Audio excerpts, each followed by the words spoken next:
ja sageli ka mingid traumaatilised mälestused, krooniline pinge või stimulaatorite liigtarbimine, stimulantide, on kohvi ja energiajoogid ja nii edasi.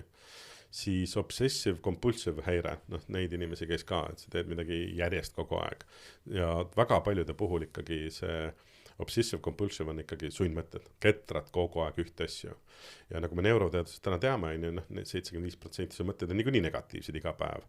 Ja 90% su mõtetest on pooled on, pooled on välja mõeldud, kuid keha ei saa sellest aru. Kas on päris või mitte? Jah, tema jaoks on kõik üks ja sama, et kui sa mõtled mingi mineviku trauma peale, keha elab seda täpselt samamoodi läbi, miks mulle ka võib-olla tänapäeva otseselt siuke nagu mingid teraapia liigid asjad ei meeldi, on ju, et toome nüüd, nii Juku räägi, kuidas Triin sulle selle naaskliga tagumikku lõi või mis iganes, on ju.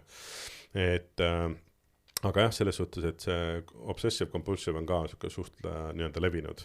Ja väga palju seal aitab ka näiteks soolastiku rahustamine ja toitumise nii-öelda korrigeerimine.